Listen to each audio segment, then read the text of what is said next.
Baiklah, assalamualaikum warahmatullahi wabarakatuh. Perkenalkan, nama saya Afgi Noval. Di sini saya akan mempresentasikan hasil dari PowerPoint yang telah saya buat dengan materi boiler dan bearing. Masuk ke pertama, boiler. Apa itu boiler? Boiler adalah perangkat yang menghasilkan uap panas atau air panas untuk keperluan pemanasan listrik atau proses industri. Jadi boiler itu adalah bejana atau tangki atau ketel yang berfungsi sebagai pengubah pengubah air menjadi uap yang bertekanan. Jadi air itu diisi ke dalam tabung, kemudian dilakukan proses pemanasan sehingga air yang berada di dalam tabung tadi mendidih, kemudian akan menguap dan uap tersebut bisa digunakan untuk keperluan industri. Jenis-jenis boiler, yang pertama ada fire tube boiler. Fire tube boiler ini bisa kita lihat pada namanya, ada fire yang berarti api dan tube ada tabung. Jadi tabung api. Jadi proses penggunaan pada fire tube ini, proses pembakaran atau pemanasan pada fire tube ini berada di dalam tabung. Jadi untuk airnya itu berada di luar tabung, untuk proses pembakaran atau pemanasannya itu di dalam tabung. Kemudian ada water tube boiler. Water tube boiler ini kebalikan dari fire tube boiler, yang dimana air berada di dalam tabung, sedangkan proses pemanasan atau pembakarannya itu di luar tabung. Kemudian ada electric boiler. Electric boiler ini juga sama, cuma yang membedakannya yaitu sumber panas. Jadi sumber panas yang dihasilkan dari electric boiler ini menggunakan panas arus listrik. Kemudian komponen boiler, yang pertama ada IDF atau Industrial Fan. IDF ini adalah suatu blower atau kipas yang berfungsi sebagai penghisap gas buang, penghisap debu atau partikel-partikel kecil, serta penghisap asap yang kemudian debu, asap, dan gas buang tadi dialirkan menuju keluar cerobong asap. Kemudian ada FDF. FDF ini atau forced draft fan. Jadi FDF ini blower juga atau kipas yang berfungsi sebagai pensuplai udara beserta oksigen yang diperlukan untuk ruang pembakaran atau tungku pembakaran atau furnace. Jadi perlu kita ketahui pada proses pembakaran itu, api itu harus memerlukan oksigen untuk terbakar. Jadi fungsi dari forced draft fan ini mensuplai udara atau oksigen sehingga pembakaran yang terjadi pada tungku pengempian itu maksimal. Kemudian ada FFF atau full feeder fan. Full feeder fan ini adalah blower juga yang berfungsi sebagai peniup atau pendorong bahan bakar. Bisa kita lihat pada mil Kencana ini menggunakan jenis boiler water tube dengan menggunakan bahan bakar yaitu fiber. Jadi fiber ini bersifat ringan. Jadi fungsi dari full feeder fan ini adalah peniup atau pendorong dari bahan bakar atau fiber itu tadi, kemudian meratakannya di tungku pengapian. Kemudian ada dust collector. Dust collector ini adalah sebuah filter yang berfungsi sebagai penyaring debu-debu atau partikel kecil yang berbahaya untuk kesehatan pernapasan. Jadi cara kerja dari dust collector ini adalah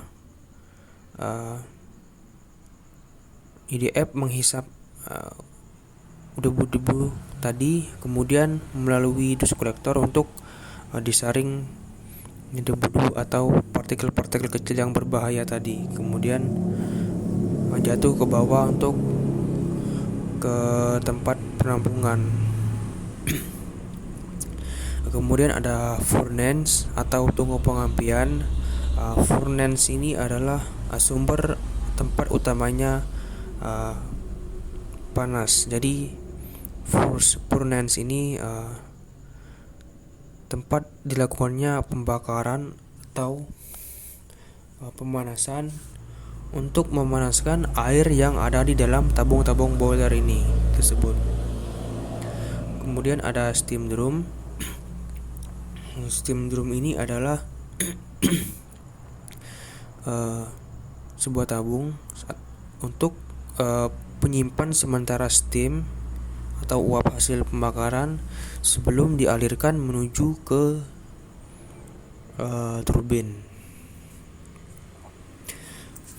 Steam drum ini juga berfungsi sebagai pemisah antara uap basah dengan uap kering.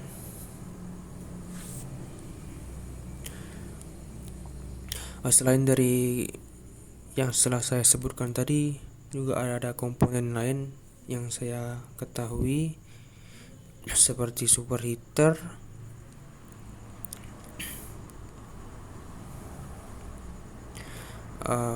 turbin, generator,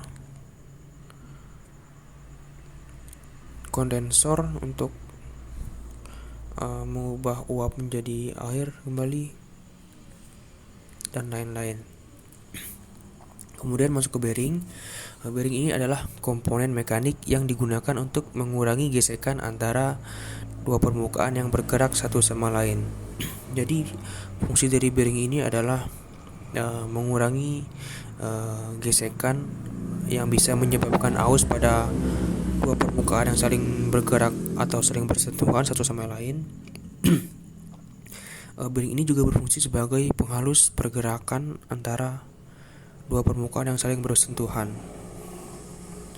Bearing ini juga berfungsi sebagai untuk mengurangi panas akibat dua permukaan yang saling bergesekan atau bersentuhan. Kemudian masuk ke jenis-jenis bearing. Pertama ada ball bearing. Bisa kita lihat pada ball bearing itu menggunakan elemennya itu berbentuk bola. Jadi elemen pada ball bearing ini bentuknya itu bola. Ball bearing ini biasa digunakan untuk menahan beban radial. Bisa juga untuk menahan beban aksial, tapi tidak terlalu kuat untuk menahan beban aksial. Kemudian ada roller bearing.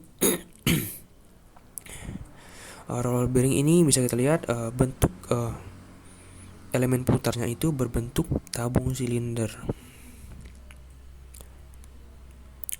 Jadi roller bearing ini berfungsi untuk menahan beban radial dengan aksial.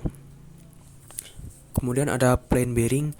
Plain bearing ini sedikit agak berbeda dengan bearing-bearing lainnya karena plain bearing ini tidak memiliki elemen putar seperti ball bearing atau roller bearing tadi. Jadi plain bearing ini dibuat pada bagian inner ring sama outer ringnya itu dibuat cembung dan cekung, sehingga ketika dipasang plain bearing ini rapat.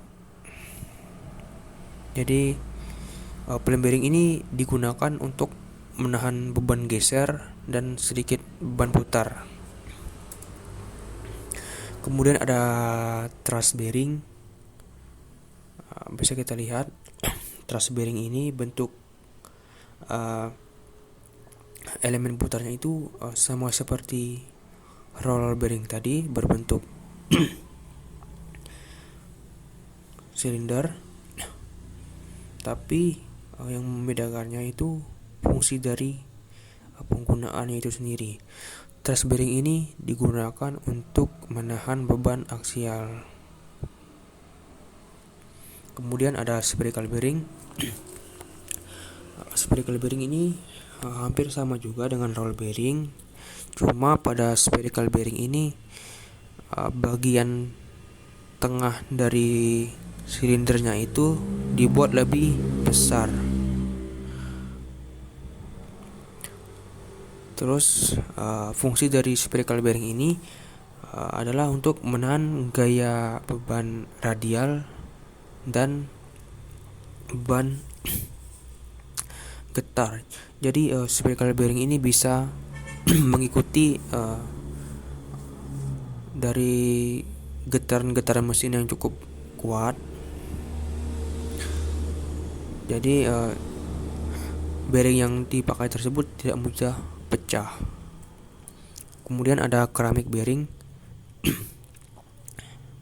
Keramik bearing ini terbuat dari keramik, yang dimana keramik itu kelebihannya itu tahan panas, kemudian tahan korosi, dan kuat.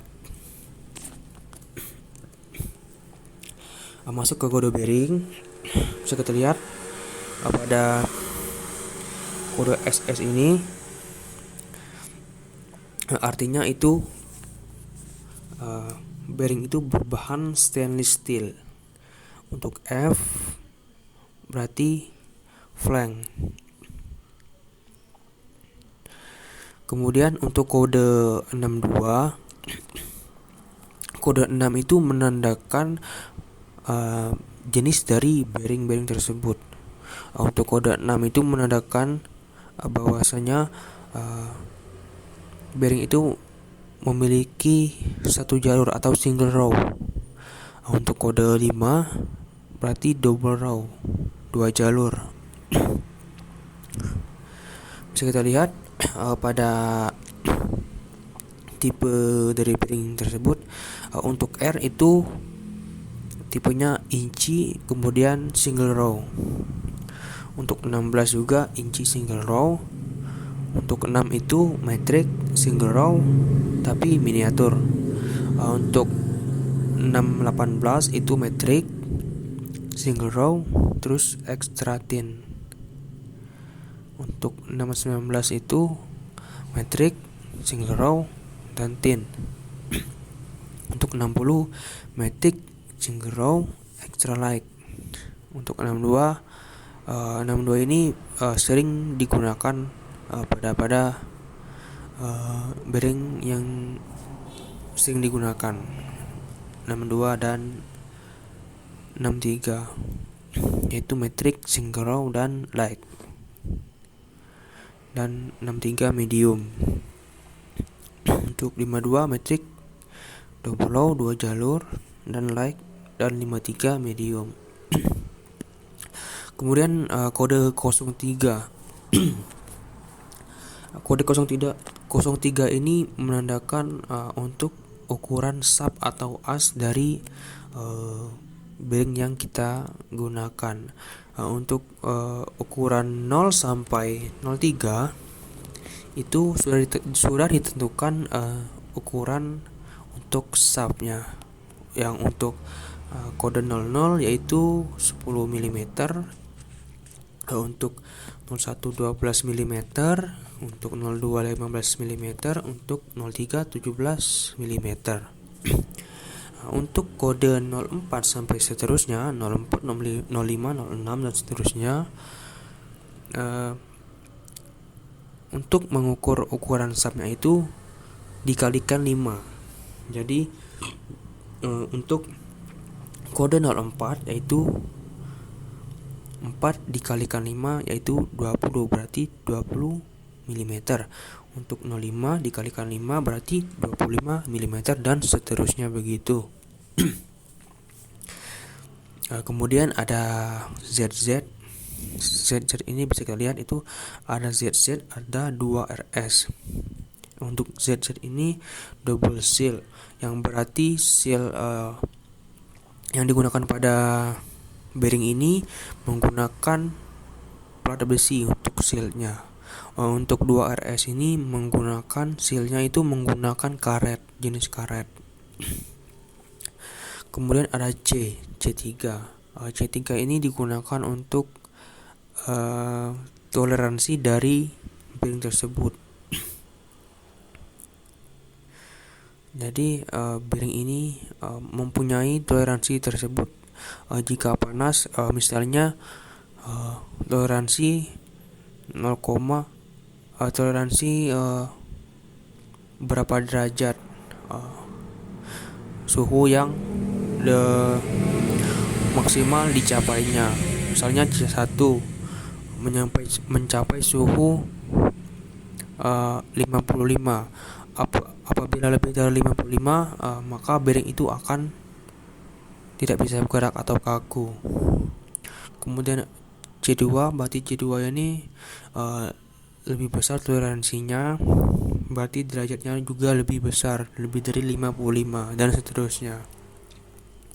Kemudian ada XX, ini berarti extra marking, itu buat kontak tambahan. Ada NR, ya NR ini berarti bearingnya itu menggunakan snap ring.